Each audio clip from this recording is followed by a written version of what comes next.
Welcome everybody. Now these are all champs in my eyes. You know why we have the boxing clubs, don't you? Because property is quite a challenge sometimes. So, the boxing gloves are on and then they're off and then they're back on. But we've got a team of experts who are absolutely amazing, who are here tonight to help you. And they've got the live meets as well. So this is what it's all about. Let's go on these Zooms, talk about strategies, talk about anything you like. Oh, well, presentations popped up, Jamie. So what we're going to do is we're going to get our lovely Jamie Joby to give us a little bit about his journey, where he is now. We only started 2 years ago. And then what we're going to do is we're going to have a look at HMOs for professionals, just some questions. Anybody got HMOs, just, feel free just to join in, put your hand up, ask any questions. We've got legals, we've got finance, we've got compliance legislation, and also eviction. So we've got Lady V with us as well. So shall we just crack on? Jamie, do you want to introduce yourself and let's get the ball rolling? Yeah, hi everyone. My name's Jamie Joby. For those who don't know, I'm a property investor, electrical engineer and a part-time ultra runner. Debbie's just got us on here just to, like the slide says, just to talk about my journey over the past 2 years, where I am at now, and the current deal I've just bought at auction. It's a phenomenal deal. Just wait, it's fantastic. So I'll be talking about my journey, my mission, my why I do this, why I am in property. The strategies I use, like I say, the deal of the year and what I've got planned for the future. So from the beginning, as a young lad, I moved around quite a bit around the northeast, in and out of social housing, even moved to Spain, just due to family issues and reasons. Had my fair share of social housing and know the state of how they can be. And finally settling down in Gateshead. So then at 18-year-old, I joined the army, joined the Light Dragoons as a reconnaissance soldier. Is your camera on? Testing myself physically and mentally, being deployed all around the world.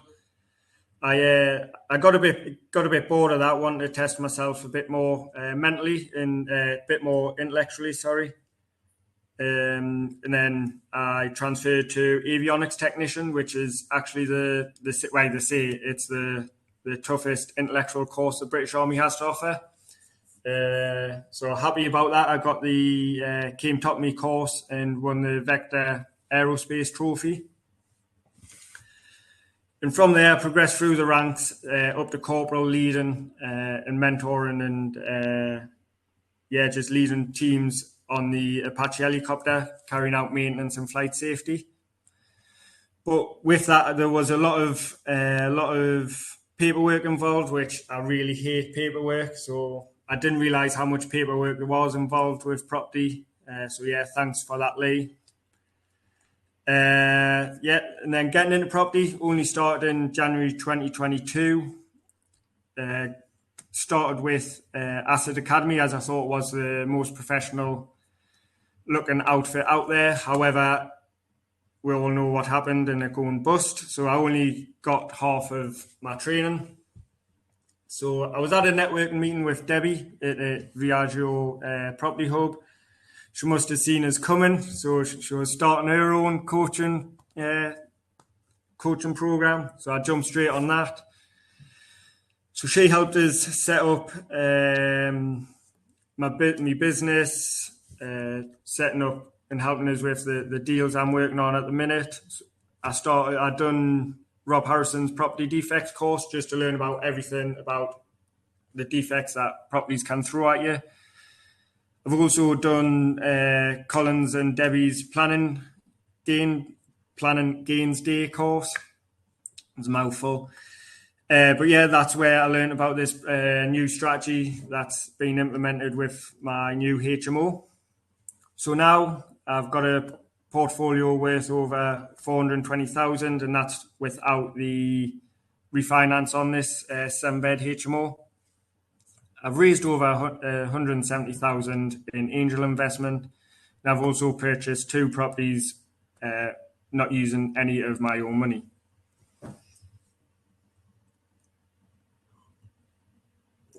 Next slide, please, Jeff. Oh, there we go. Thank you. So my mission is to provide quality homes for social housing tenants using my trusted team of trades. So the reason why I'm big into social housing is because I've got the experience of being in social housing. I've been there and done that, and I know that local authorities can't always get it right as well. So as property investors like us, I think it's our responsibility to give the most vulnerable the best property that they can have. Again, that really ties into my why. So I truly believe that every refurbished home represents a fresh start for someone, a place where families, couples and singles can create memories and build their future. I believe everything really starts with home life, and if you've got a good, decent, safe, secure home, you can really thrive. So yeah, that's a big why for me. Is I've been there, got the experience, and know what some of these states that local authorities can actually make people live in. Mm-hmm. Next slide, please. So my 2 main strategies at the minute are buy-to-let on social housing leases and HMO on social housing leases. I'm going into the pros and cons here. As you can see, well, from my point of view, the pros just completely outweigh the cons. Jeff, next slide. Jeff? Just tell us next slide. Thanks, Debbie. So as you can see, so the pros, it's guaranteed rent. So depending on the lease time you've got, so 2, 3, 5 years on normal lease lengths, it's guaranteed every month. Even if there's no one in your property, you're still going to get the rent. Maintenance free. So the leases stipulate that the social housing provider will carry out the maintenance, the day-to-day maintenance. That means light bulbs, handles, leaks. However, if there's something big goes, like the roof or the actual boiler needs replacing, it's normally down to the landlord or the property owner. So there's no management fees on most of the leases there. Again, it all depends on what lease you get with different social housing providers. But most of them are no management fees. It's hands-off strategy. So once you give your property to the social housing provider, that's it. You can kind of walk away. Especially if you've just done a refurb and you know everything's up to scratch. You've got all new boilers, new roofs or whatever. You know that you're not going to have to fork out for that because it's just been done and they do them day to day. And it's also ethical investment. It gives you that warm, fuzzy feeling knowing that you're actually helping someone that like truly needs these properties. And yeah, I think everyone should get behind it really. But with all pros, there's always cons. It is lower rent than you can get private. However, you've got, as soon as you take off the management fees, which is what, 10, 12%, got monthly operating expenses, 10%. Once you bring these off, your cash flow is much lower, so it kind of works out the same anyways. It's stricter regulations. Depend on the social housing provider, you can have to put, say, like interlinked hardwired fire alarms in there, fire doors, or furniture. Again, all depending on the lease. But the way I see it is you're actually just making a better home for someone, a safer home. Hardwired interlinked fire alarms makes it safer. Fire doors again, safer. So tenant types, you can't really choose who your social housing provider puts in. So that's a con. However, you can choose what social housing provider you use. So you can kind of stipulate what kind of tenant goes in there. And it's also stigmatized.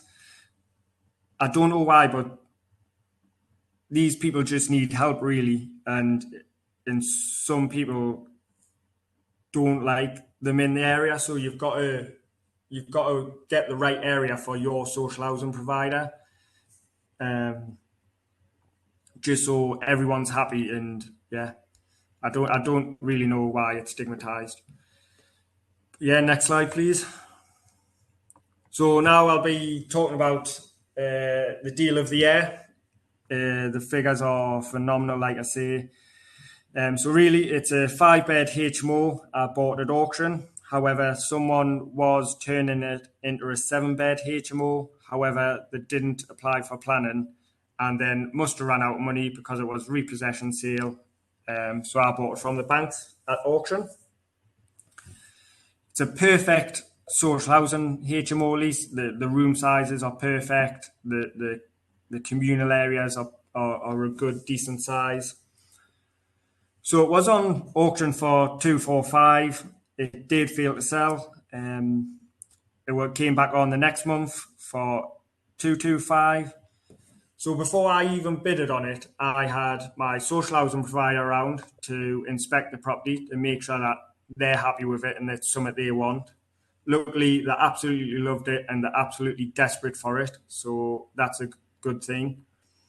I sent the auction pack off to Lee, my solicitor.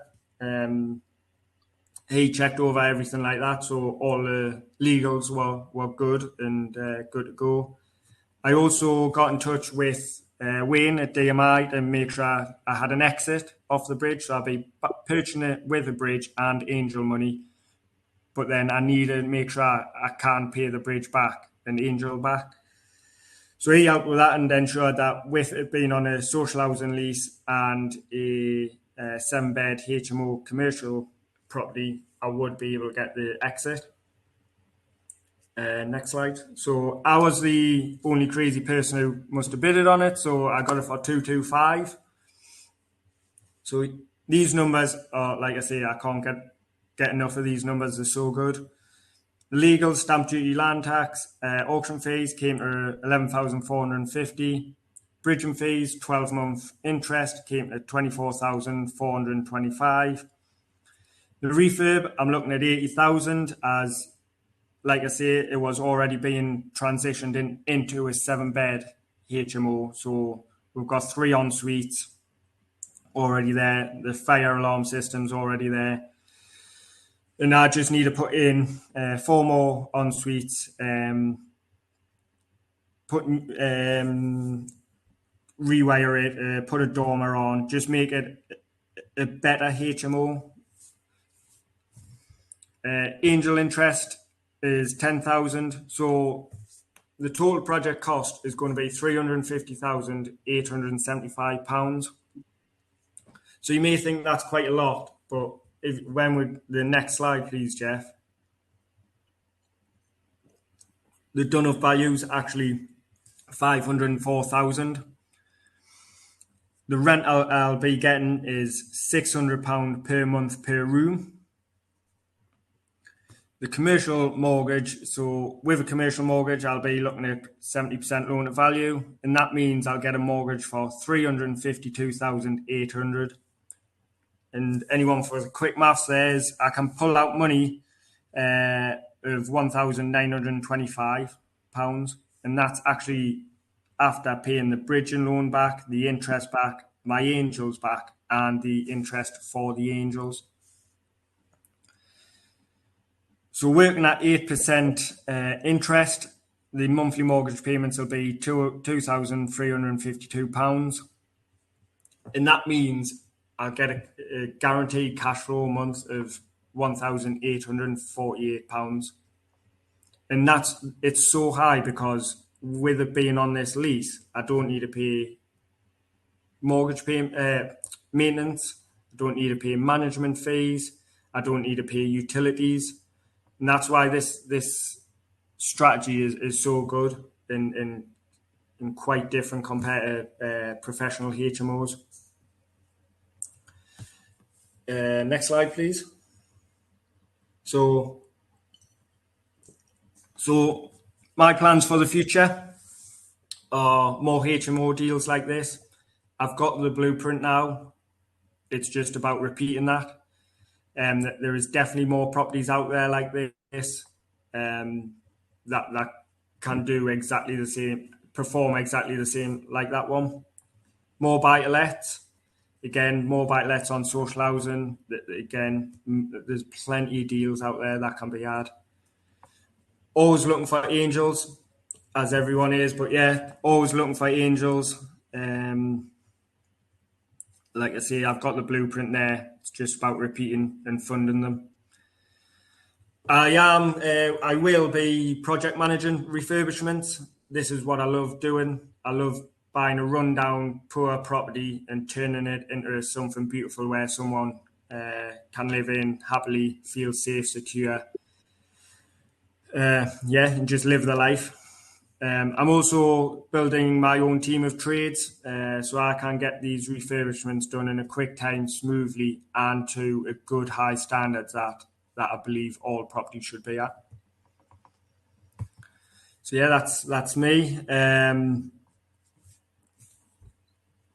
So yeah, if you want to get involved with any deals like that, or if you are wanting to angel invest in anything, I know there's deals out there, and it's phenomenal deals. Just give that QR code a scan and just give us a message. Jamie, that's brilliant, honestly. And the thing is with Jamie, he works very, very hard. So when he's done the planning game days, and then when he started his coaching, he's done all these actions. Little by little, he's been, because he's been working full time and training for ultra marathons. His mindset's just amazing. He really inspires me, actually. And it's just like, keep doing those bits, and get the right team around you. So you might be in a local networking meeting if you're not in the Northeast, but you must keep motivated, and you must just keep, try and keep that motivation and that mindset and do things every day to just keep you going, because life does get in the way, work gets in the way, family gets in the way, life admin shit gets in the way. So we just need to have a plan, have a real robust plan, and just action it now. When Jamie first, I hope Jamie doesn't mind us telling you this, when Jamie first joined Asset Academy, it was Shirley, Jamie, who actually got you on board. She showed me some text when you at the Monday meeting to say what Jamie was going to do, and that's exactly what he's done. That is exactly what he's done.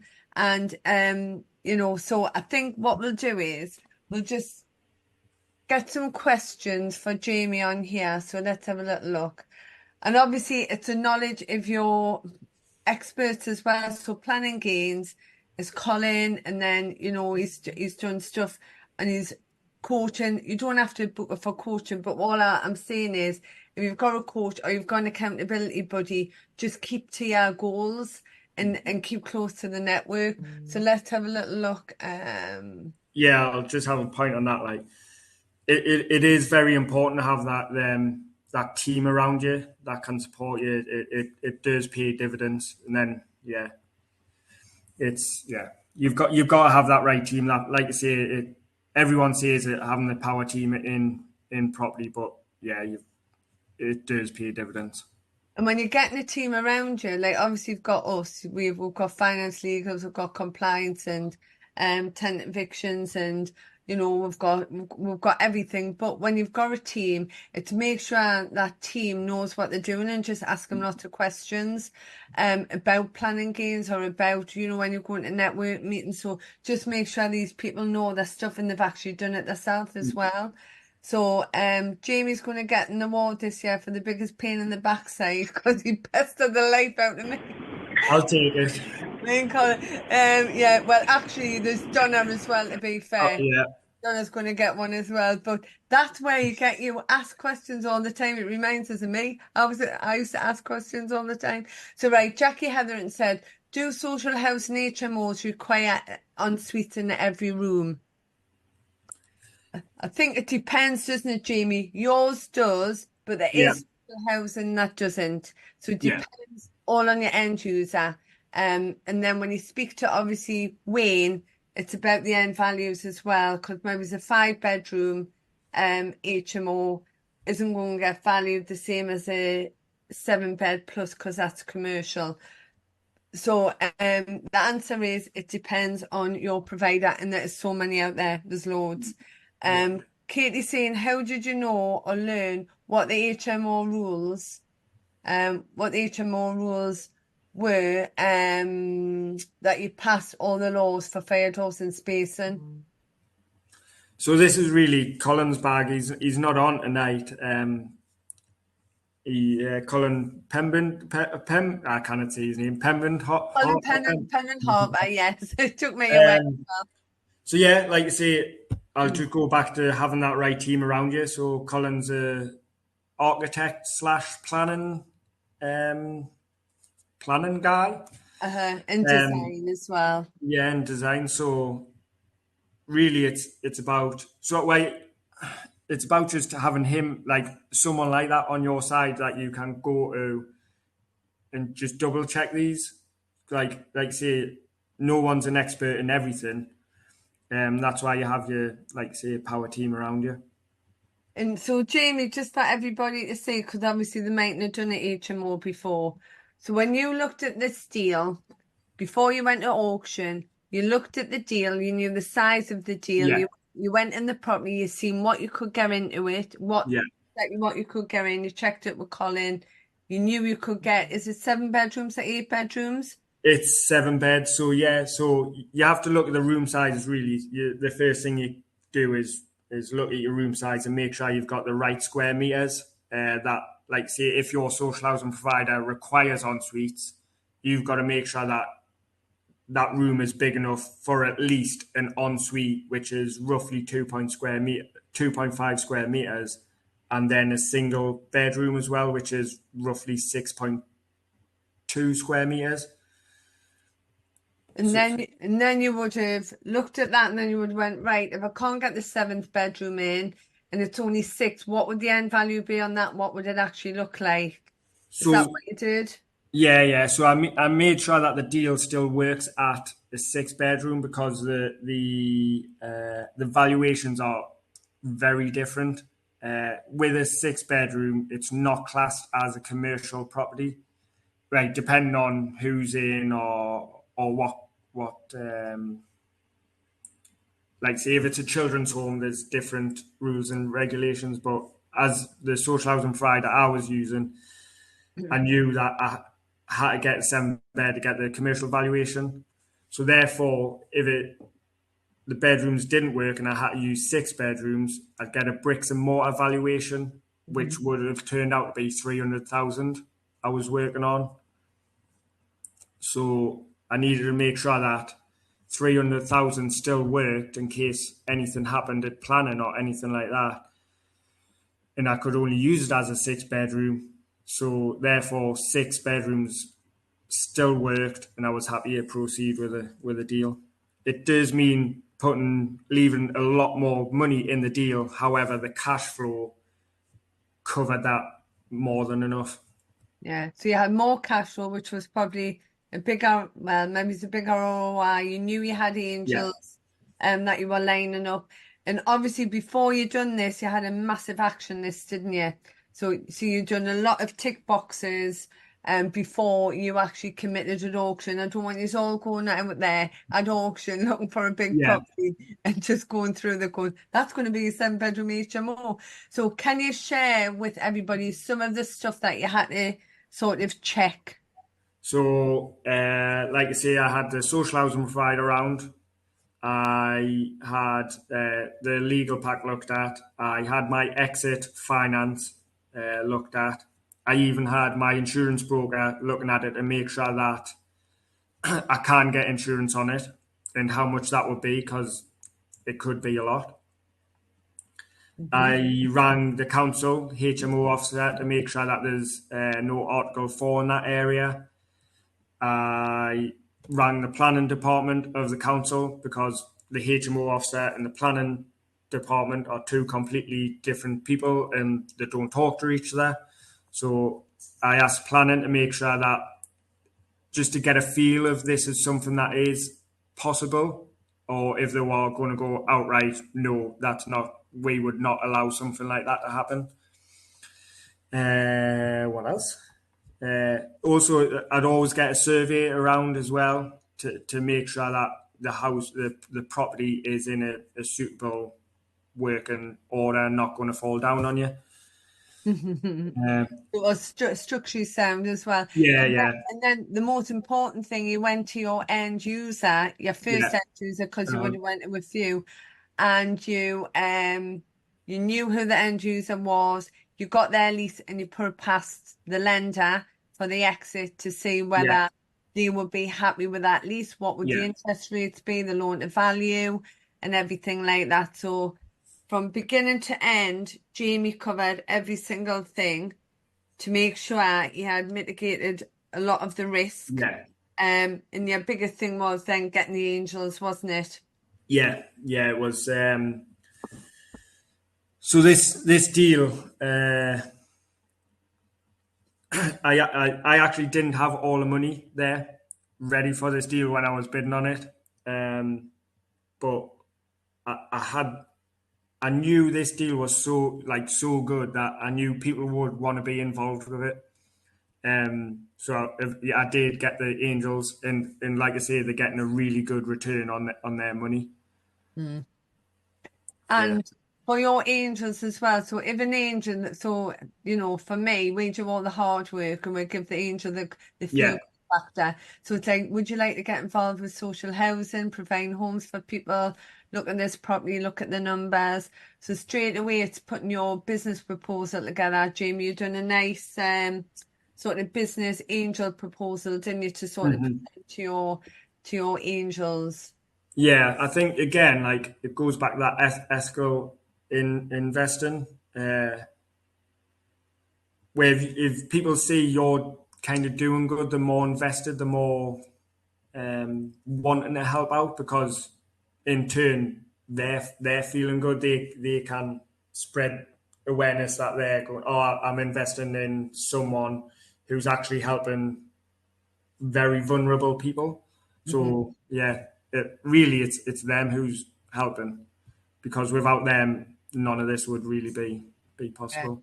And it makes him feel good, doesn't it? And I Yeah, think the other exit you would have put in, which I know you told us, was, well, I'm 99% sure, because I've got Colin, I've looked at the plans, spoke to the HMO officer, I know there's no Article 4, that I can get a 7th bedroom. So yeah, if I put the planning in, get the planning, I can just flip it, yeah, plan the keys, I can flip it. I've added another 35 grand on top of that for yeah, somebody to then renovate it and then get straight on a commercial mortgage. So you did that as well. So that was all the things that you did to see, right, what's my exits, and looking at professionals as well. So if we said, compared to professional let, because it's near a hospital, what, like, does anybody know, compared to social housing, there's no letting and management fee, they do all the repairs, then they hand the property over to you, like for like, when you handed the property over. Does anybody know what the different costs would be on a professional let? So does anybody want to put their hand up and just say, see what are their costs would be in a professional let? Nobody wants to put their hand up? Is there nobody? Let's have a little look. Bev Tintail, where are you? I knew you would come to me. I knew you would. Well, on the professional let, you would have all your gas, your utilities. You would have all of that to pay. You would have everything. And you'd be lucky if you'd get like the £600 a week per room. £600 a month per room. Yeah. So utilities, we've got letting and management fees, we've got tenant find fees. So tenants aren't going to stay in there for 5 years. they'll be wanting a little flat, there'll be, there'll be a lot of people moving in and out. You've got also, people upsetting. So if you get one, one tenant that's going to upset the cattle, the apple cart, and everybody else wants to move out, you're just going to have more turnover. Any council tax, unless it's students, maybe they've got council tax to pay if it's professionals. Furniture, so you're going to have to furnish the property to do professionals, where a lot of the social housing and supported living actually put their own furniture in. That is massive. That could cost you like £3,000 a room, really, £2 or £3,000 a room. Anything else that you can think of for professional lets? No, but you can see there's a big negative there where this is totally hands off. So social housing is working with the councils, and the council pay your rent to put social housing tenants in there. They're not professionals, they're on very low wages. Some of them are vulnerable and some of them aren't working. And then you've got supported living, which is somebody who gets support. So that could be one room, could be like a little office. So a little office, then the rent, but they still pay for that office. Then they rent the rest of the rooms out. And there might be someone going in that office, one just night shift, one just day shift, may have a little bed and a shower in there. So they're getting that support in that like 24/7. And yeah, so that's the difference between supported living, social housing, and your professional lets. For me, professional lets don't excite me, because I just think there's too much lost money. And then you've also got student lets as well. Well, we'll just not go there. I've had student lets before. So yeah, I'm not keen on student lets as well. Although you might get 2-year rent up front on that one. So it depends really what floats your boat. I think Lee was chatting about somebody he knows about social housing. Was it a house or was it a HMO, Lee? Well, it was a house. It was purchased by an individual who had a social housing lease all lined up. It was all ready to go, but then they pulled out at the last minute for whatever reason, and he then decided to sell it. So my client is now buying that to do something similar. He's got choices with it, to be fair, where it is and the type of property it is, but it was a kind of a query that we were raising as around to the kind of the building regulations. So that it was signed off under building regs for a house to from a 3-bed house to a 5-bed social housing house, essentially. So the wording on it was quite different because it didn't mention HMO.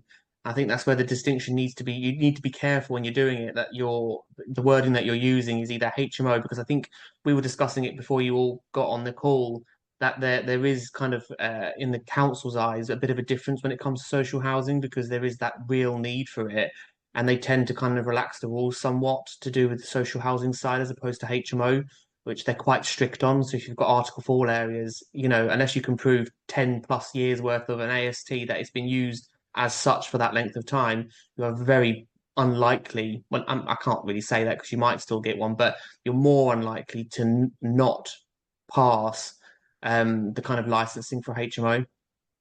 Yeah. Victoria, can you think of anything to do with different types of HMO?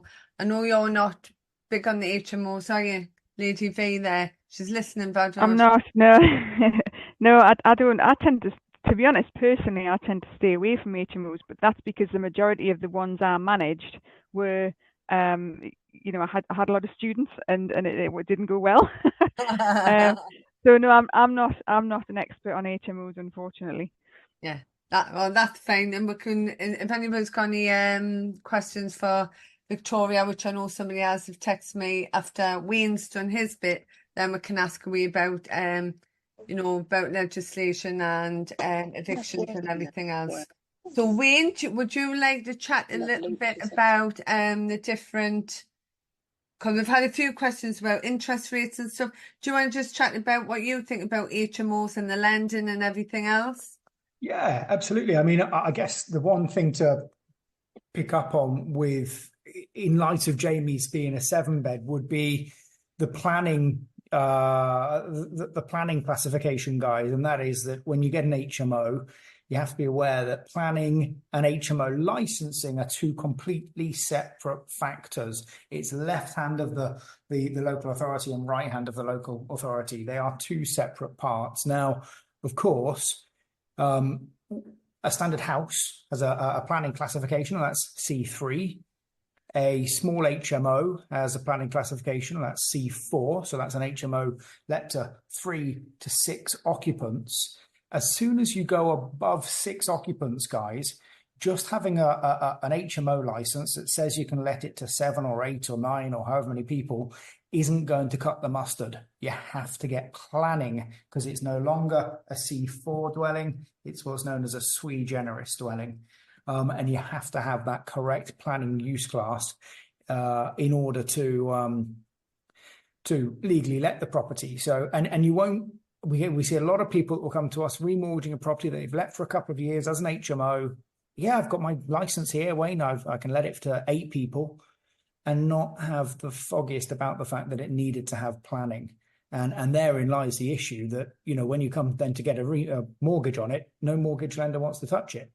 And no mortgage lender would then even touch it, even if you said, well, actually, look, I know I've got the HMO license for 8 occupants, but don't worry, Mr. Lender, I'm just going to those 2 other bedrooms. What I'll do, I'll make them as living rooms, and I'll just let it to 6. So that's within the planning class that it currently has. A lender would be concerned about that because they think, well, hang on, you've got an HMO license for 8. You're just going to really let it to 8. In terms of HMO valuations, I guess that's the other point with 7 beds. And that is that because a 7-bed has gone through that planning use class, it is more sophisticated.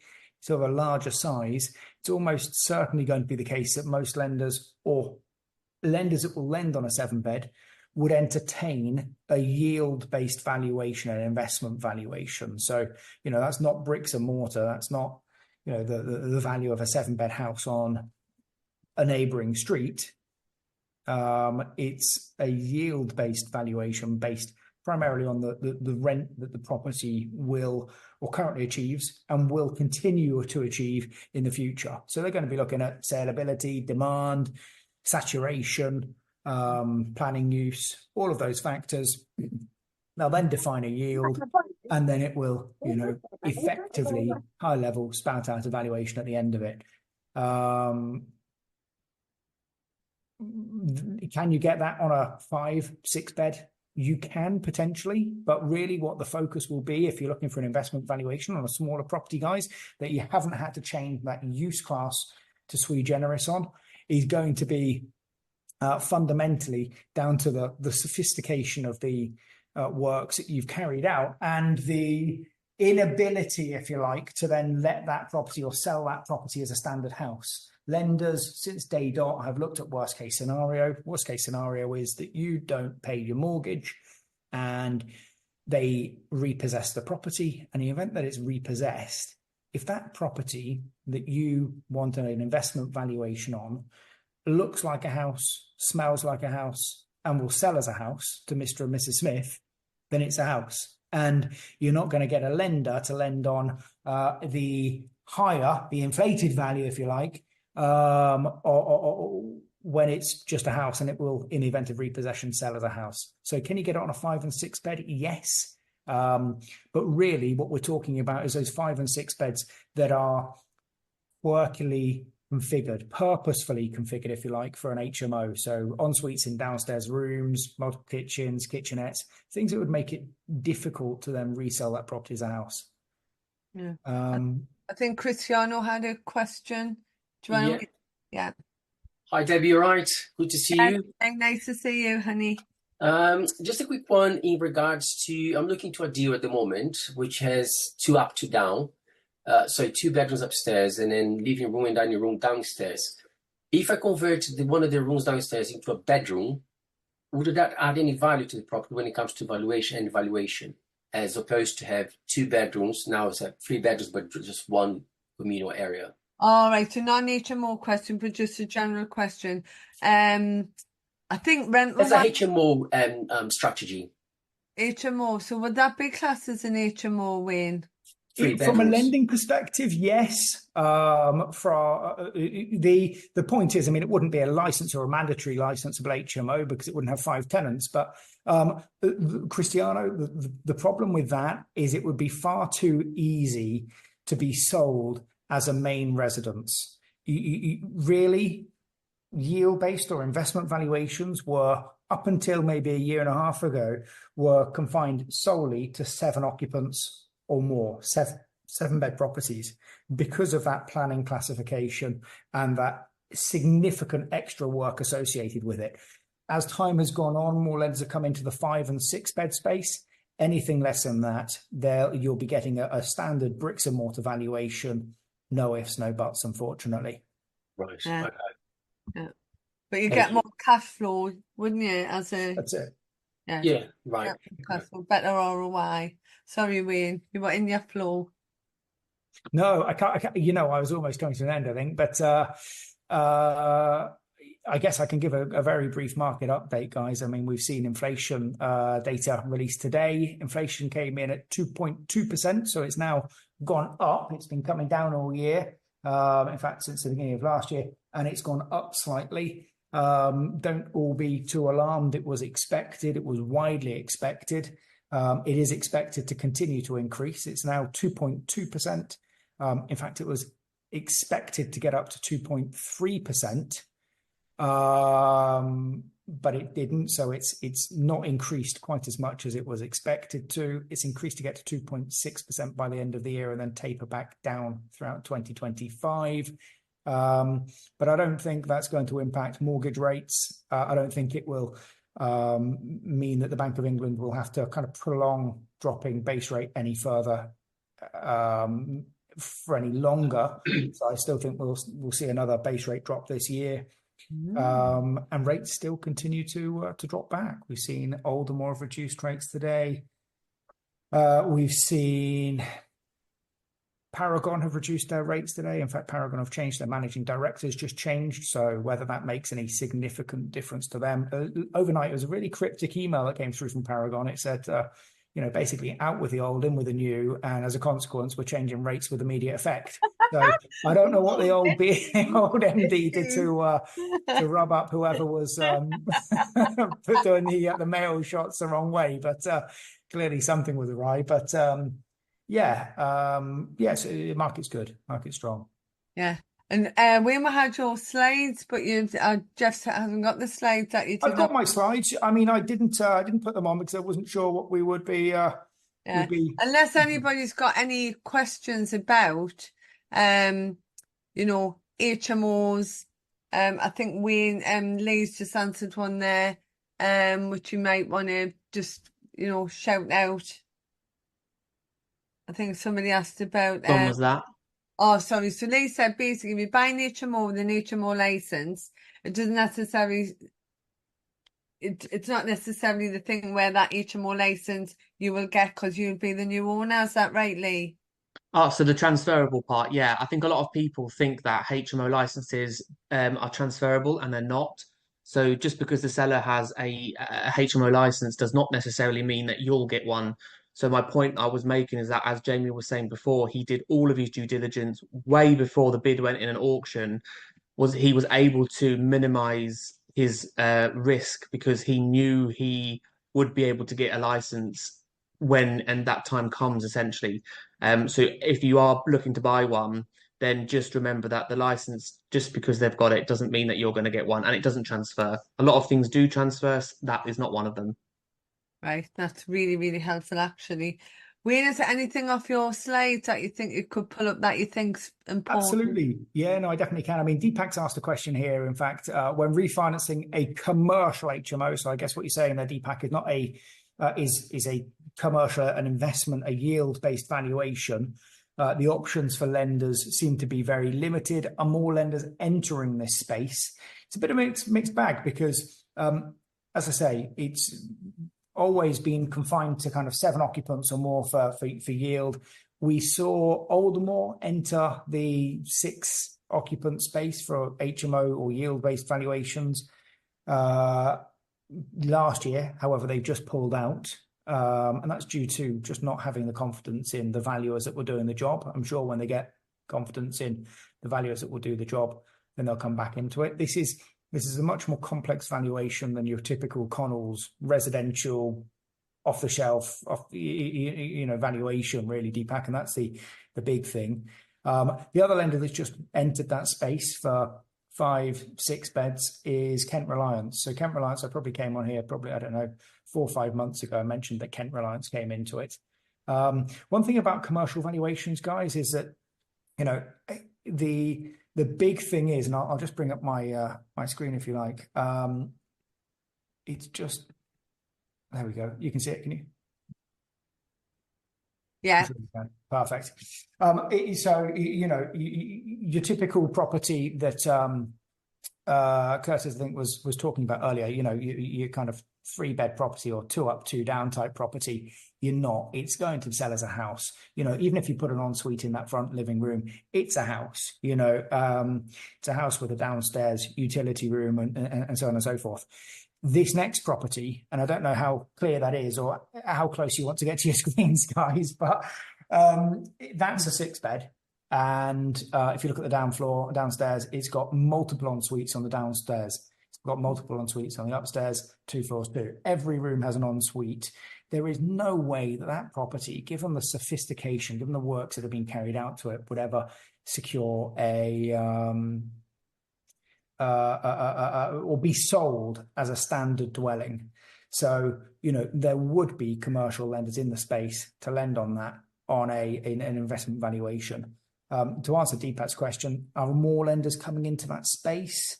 Not that I've seen other than Kent Reliance, in truth. But that's not to say that others won't follow. You need someone to take the step, and then others will keep, following and following their lead, I guess. When somebody sees that their market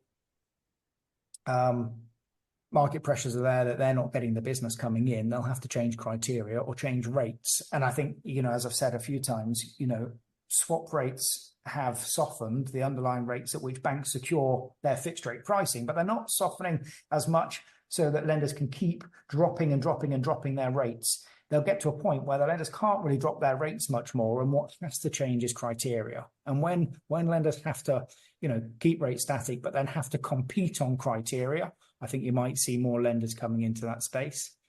One thing I've put at the bottom here, guys, is calculating the valuation is not quite as simple as multiplying the rental income. I hear a lot of people say, okay, what multiplier is the valuer working on? Are we looking at an 8 times multiplier, or are we working at a 10 times multiplier?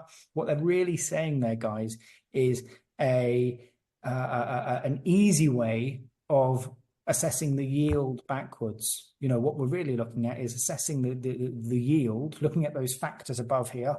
How many multiple en suites, the sustainability, the demand, the density, and creating a yield, but not looking at a strict 8 times multiplier. If I asked the value of that, he'd say, well, it's impossible to say, because one HMO that's closer to the university student HMO may well have a stronger yield. A smaller HMO might have a stronger yield, a higher HMO might not, and so on and so forth. There'll be multiple factors to be taken into consideration. I think really, guys, unless anyone's got any more questions from me, I can go through that. I think can I just nail a couple of questions? So Beth Golden's new. So I'm very new to this. Are you saying an HMO has to be more than 5 beds, or is it just a commercial HMO? So commercial HMO needs to be more than 6 beds, doesn't it? No. So you could. So Beth, to answer the question, most HMOs, because it will only ever really be sold in the event that you sell the property, you're either going to sell it to an investor, but an investor's not likely to buy it for a significant premium from you, or you're going to sell it as a house. And because there's a strong likelihood that that property that is arguably just a large house will be sold as just a large house, then most lenders would lend against the bricks and mortar valuation. And as I've mentioned, I haven't shown on the full screen here, but a bricks and mortar valuation as you can see from the definition on there, is just the traditional way of valuing a house. You know, it's saying, okay, what is that house worth? Well, it's worth what a similar property down the road sold for that was of a similar size, similar characteristics, similar location. It's not got anything to do with the rental potential. So you can get an HMO for a 3-bed. You can get an HMO mortgage, a 4-bed, a 5-bed, a 6-bed. The size of the property isn't the question. Whether you can secure finance, it's just what type of finance. And what many investors will want to do is they'll want to lend against an investment or a yield-based valuation, because that's often going to be far higher in many instances than the bricks and mortar valuation. The point being, though, that if the property is only likely to sell to a house, it's only ever going to get a bricks and mortar valuation. So for those very specific or specifically adapted properties, lots of ensuites in downstairs rooms, things making the characteristics of that property such that in the event that it's repossessed, it wouldn't sell as a house, that could secure an investment valuation. So that's, you know, typically 7 beds or above that would secure that sort of valuation, but 5 or 6 can secure it. Yeah. Does that answer the question? Yeah, that's brilliantly right. Brilliant. Sorry, Wayne. I keep getting you Lee mixed up. I have to do it on my video chase and go, Lee, our finance expert. No. He's our legal expert. Right. So just a quick, couple of quickies. Angel finance, bridge and loan as a new developer. It's providing difficult for someone to help with the finances side. So I'm thinking what Steph's doing is, so what I think Steph's doing is, obviously she's looking for an angel investor. She's a newbie. She's trying to get straight into HMOs by the looks of it. JV silent partner. I think she's going to have to do buy-to-let first, isn't she? Angel finance, bridge loan as a new developer, how it's proving difficult to find someone to help with financing. Look, I'm not sure whether you're talking about the angel, proving it's difficult to get the angel to do the finance, or finding it difficult to get a lender. Bridging lenders will be happy to lend to you, Steph, so long as you've got a beating heart, we can secure a bridging loan for you. So that bit won't be the issue. It's just them finding the deposit. But look, bridging is a super versatile tool. And you know, it's saying, okay, well, look, my focus is to buy a long-term investment, but maybe you start with flips and you build up a pot of cash on that basis. Maybe, you know, if it is that you're lucky enough to find a property that's below market value, then you know, I appreciate it might be the golden goose, but some bridging lenders might lend 90% of the purchase price if it's sufficiently below market value. So, you know, I know if they're out there, we'd all be taking it. But if you find one, then actually you may only need to put a 10% deposit in and you might not need the angel funds. I think the thing is just to email Wayne and you'll find a solution on that. Absolutely. Mags is saying, HMO and planning, if you get plan permission to extend a house and apply for an HMO license, subject to the alterations, and then sell the house for uplifts, so that's planning gains, isn't it? What happens to the HMO license then? This is one for me. I think so, Lee, yes. I think essentially if you've got a property that you've got a HMO license on already and you do this, then your license will just cease to exist when you've sold the property, and the new buyer buying it as a HMO would have to get their own. If you haven't yourself got one yet and you're just doing the refurbishments to then uplift and get rid, then the new buyer would have to get their own HMO license through the council to service and use the property as a HMO.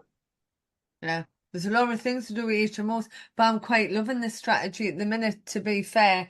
There's a lot to learn and do, but once you've done it, you've got the right team, you can just, so Lee, we'll put Lee's email address on here as well. I think the other thing that Victoria was saying was, if you've got supported living, you've got somebody sleeping on the premises in the HMO, compared to somebody just visiting and keeping an eye on people, like a day, like in and out. What's the interest? What's the difference with the interest rates? They're going to be higher, aren't they, Wayne? Well, I've got a confession, because Victoria emailed me earlier today about this, and I haven't gone back to you, Victoria, but you are on the list, and I will come back to you this evening, obviously, now especially. So apologies.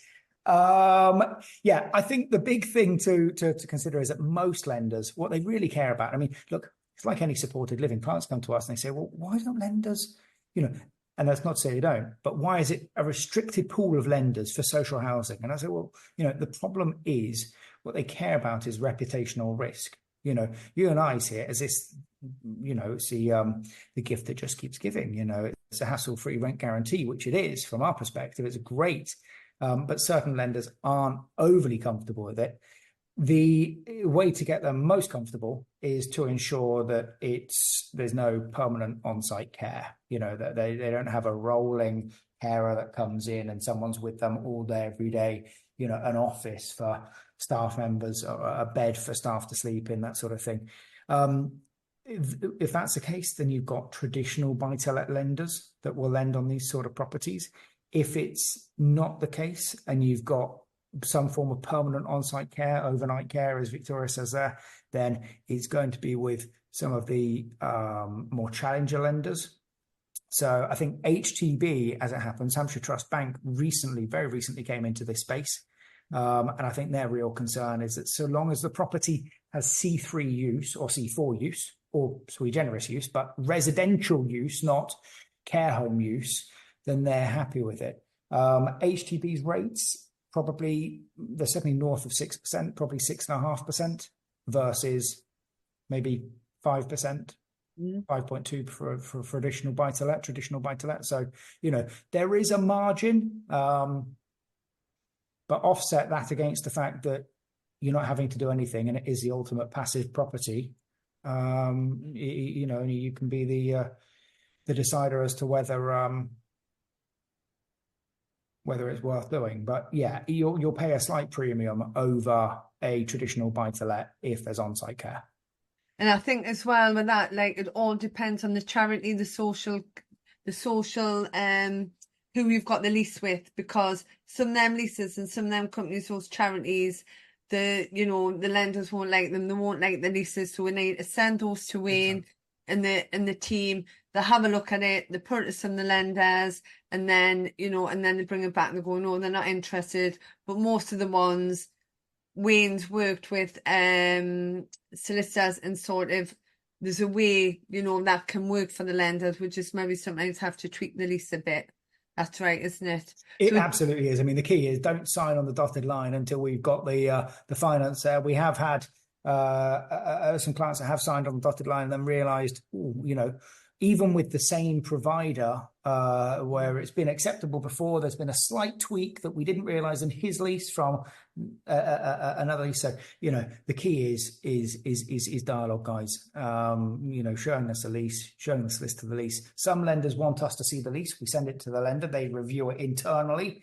Other lenders will say, well, we don't review it internally. What we do is we have a kind of acceptable lease template document. You've probably seen it, Lee, with like TML and things, and it then gets farmed off to Lee to do the donkey work for the lender. Yeah, Lee loves leases. My God, Love it all.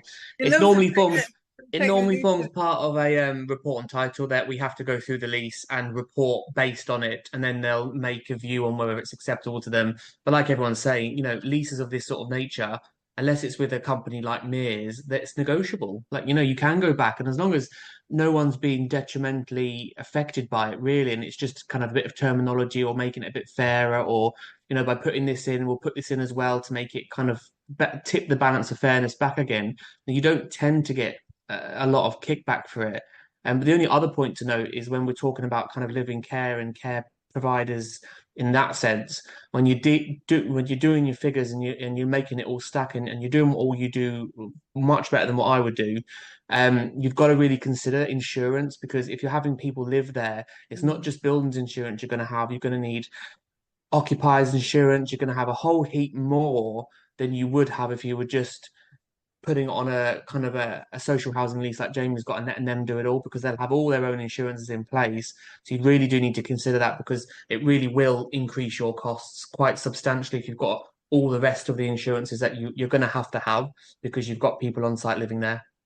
So it's our finance, giving the lease to our lawyer, to Lee, check that out, the finance to Wayne, checking that out, checking the insurance, which Jamie done all of that.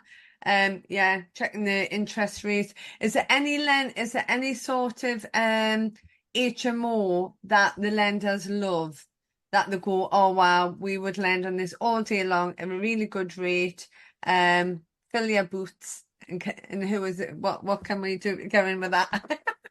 Is there any, or is it just sort of depends? There's no, I mean, look, you know, there are very streamlined, obvious providers and things that lenders are very comfortable with, like Circa and things. You know, lenders, you know, the lenders that are in that space have no issues with Circa, but you know, Circa don't want properties everywhere, and they may or may not be the best provider to go to. I think no, there's no set company or there's no set specifics that lenders look for, really.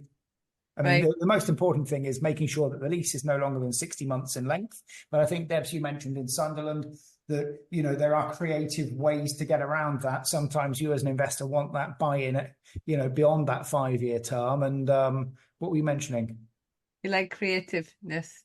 Do you Indeed. know what it is? There's that much creative stuff. All legal, of course. Lee keeps us out of prison. Uh, Or do I? oh, you know, when it's in prison, I don't start, you know, being nice.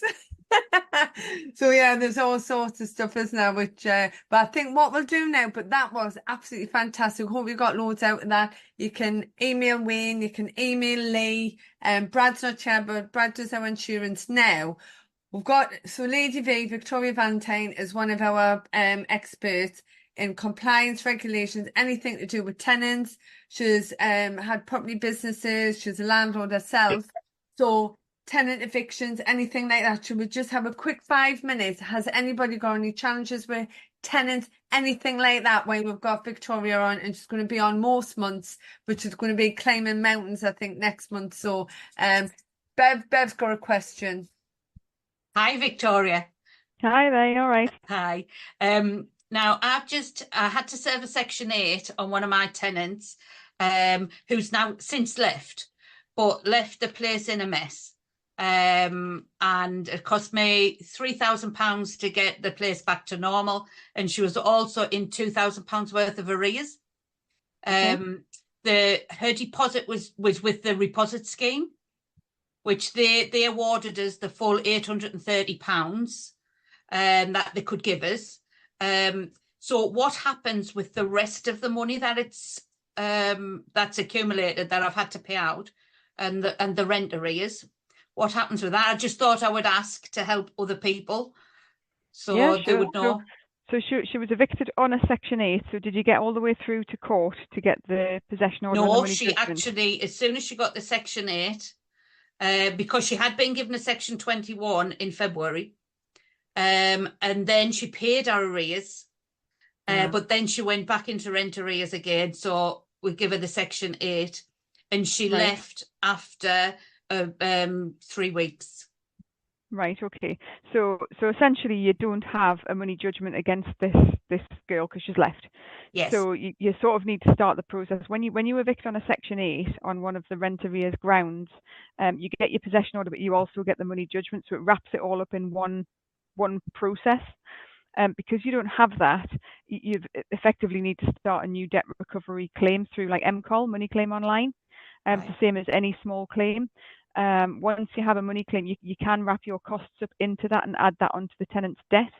What I would say about debt recovery of any sort like this is, you know, you've got to be a little bit conscious of throwing good money after bad. If your tenant's got no money, then you know you can get the money judgment, you can get a CCJ, but the likelihood of you actually getting cash back is quite slim.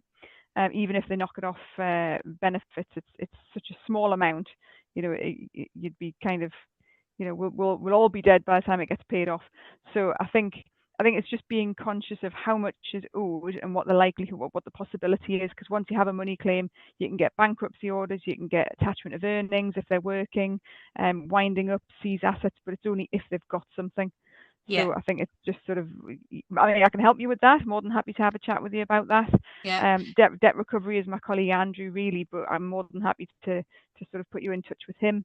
Yeah. It was fully managed by Reed Rains, who have since said, and she did have a guarantor. but Right. they didn't actually do anything about it. One side of the lettings department didn't get in touch with the other side of the arrears department or whatever they've said. So they that's very weren't. unfortunate for the guarantor because they are equally liable. So you Yeah. can now take all this action against the guarantor as well, and that's a little bit unfair on the guarantor if they haven't been given the opportunity Yeah. to pay, because the guarantor does have something, right? And that's why they're a guarantor. So Yeah. it's always worth chasing them straight as soon as your tenant falls into arrears. The guarantor should be told as soon as it happens to give them the opportunity. But yeah, unfortunately, that's the nature of being a guarantor. They're equally at risk of this. Yeah. So with this, because Reed Rains were fully managing it and they didn't actually get in touch with the guarantor, is there any comeback with them? So every agent by law needs to be a member of a redress scheme. So there's either the property redress, the ombudsman services property, or property ombudsman. I think that's the three of them.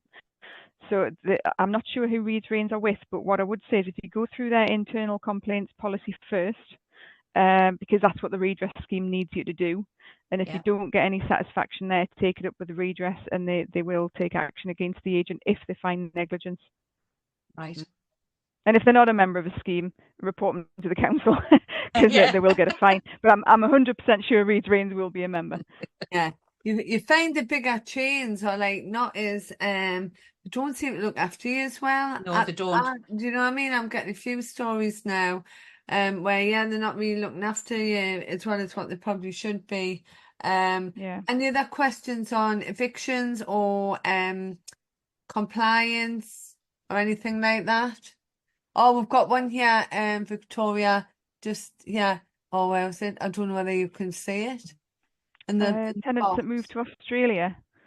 Is that 2,000 plus void and refurb? Get a CCJ. Is it worth it? Is it worth it? The reality is, once they've left the country, I would say probably not. You're only going to be able to enforce it if they return to the country. Now, you can get, once you have a money judgment, it sits for 6 years.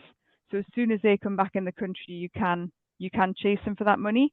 You've got 6 years to chase. But the reality is, how are you going to know? How are you going to know when they've come back, if they've come back? And they're certainly not going to ring you up, Katie, unfortunately. So I think for the sake of 2,000, you've got a void and refurb in there as well. Honestly, I would say it's probably going to cost you more money to chase, and the likelihood of you getting it back is extremely slim, I would say. I'm not sure about getting an Australian debt agency. I've never done that before. I've never chased anybody that's been abroad, because as I say, they lie low, and in this country we can trace. We can conduct tenant traces and employment traces, but how you would manage that all the way over in Australia, I really don't know about that. I think they would have to have a solicitor, like Lee. You'd have to have somebody in the UK, wouldn't you? Like a solicitor in the UK to feed back. I'm thinking. I don't. But then you'd be employing a UK solicitor plus all of your costs from a money claim, plus potentially an Australian tracing service or somebody similar. At the moment it looks like you're sitting at $2,000 plus a refurb. I don't know what value you put on the refurb, but certainly for 2,000, I don't think I would be chasing that, unfortunately. There was one more question, Victoria. I think it was Deepak, and I can't find it. He bought it an HMO with tenants in it who have been in, I think, for 15 years. I can't see it now. Unless somebody else can see. I can see it here. So we bought an existing HMO with tenants in situ. Some of the tenants have been there for longer than 15 years and the rent is currently low. We want to refurb the property as it hasn't been updated for a long time. And we're serving a Section 21. Do you foresee any issues? Not really. The only thing I would say is 15 years. So the Deregulation Act came into play in October 2015. So from that point forward, we needed to be compliant with things like the gas safety, the how to rent guides, the EPC.